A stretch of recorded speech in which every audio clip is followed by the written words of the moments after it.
Армысыздар, құрметті көрермендер. Бұл салмақты сұхбат балалармен бағдарламасы. Менің есімім Жансая. Бүгін біздің студиямызда қонақта Тұрар Асылзат. Қош келдің, Асылзат. Қош көрдік. Менің сауалдарыма шынайы әрі нақты жауап берем деп уәде бересің бе? Иә, әрине уәде берем. Жақсы, ендеше кеттік. Жаңа оқу жылы жақындап қалды. Сабаққа дайындығың қалай? Жаңа сабақтарды оқып үйрендің бе? Иә, жаңа сабақтарды оқып үйрендім.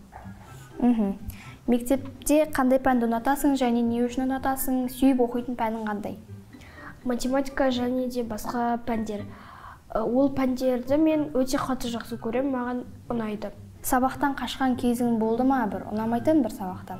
Жоқ, қашпағанмын. Мектепте ең қызық болған оқиғаңмен бөліссең?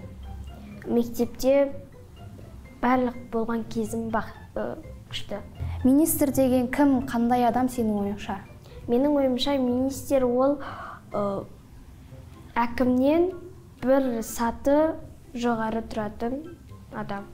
Оқу ағарту министрінің аты жөнін білесің бе? Жалпы танисың ба ол адамды?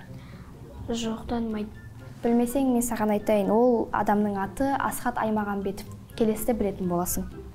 Министрдің қабылдауында болсаң, мектепке оқуға байланысты қандай ұсыныстар айтар едің? Мектепті білімді арттырар едім. Болашақта қандай мамандық иесі болғың келеді, немен айналысқың келеді? Өскенде мен мұғалім болғым келеді.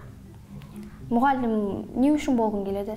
Себебі маған мұғалім болған ұнайды, әрі балдармен тіл табысасың. Өзіңнің кластастарыңа, достарыңа, замандастарыңа қандай тілек айтқың келеді? Әрдайым бақытты болыңдар, ешқашан ауырмаңдар, ата-аналарының үмітін ақтаңдар. Асылзат, сізге көп рахмет біздің бағдарламамызға қатысқаныңызға. Осымен біздің бағдарламамыз аяқталды. Қош сау болыңыздар.